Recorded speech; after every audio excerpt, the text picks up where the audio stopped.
1,34,000 bogus लाडक्या बहिणी, दरमहा 1,50,000 रुपयांचा निधी सरकारकडून देऊन फसवणूक होते.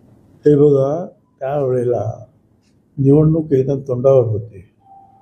सर्व आमदार आणि सर्व काय मुख्यमंत्री आणि उपमुख्यमंत्री सगळे आपापल्या निवडणुकांच्या कामामध्ये गर्क होते.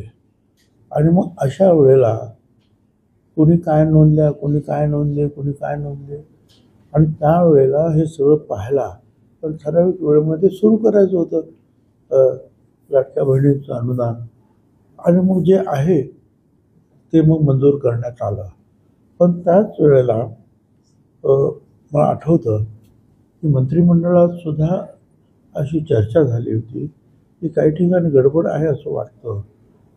निवडणूक झाल्याबरोबर या सगळ्यांची जी आहे चौकशी करण्यात यावी आणि जे नियम आपण ठरवून दिलेले आहे की एका घरामध्ये फक्त 2च, तर तिथे 3-3 असतील तर नाही.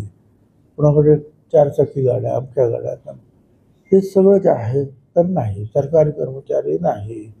त्याच्यानंतर दुसरी जर एखादी सवलत ते घेत असतील महाराष्ट्र सरकारकडून तर त्याच्याबद्दल.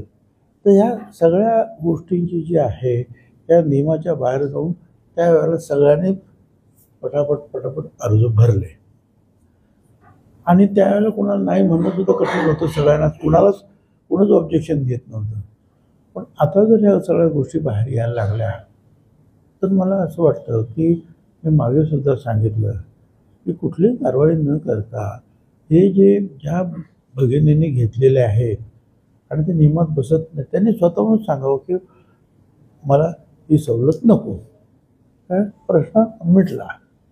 हां, आता जर पुरुषांनी जर काही नावं काहीतरी गडबड केली असती तर त्यांच्या बाबतीमध्ये कडक कारवाई करायला पाहिजे. हे माझं मत आहे.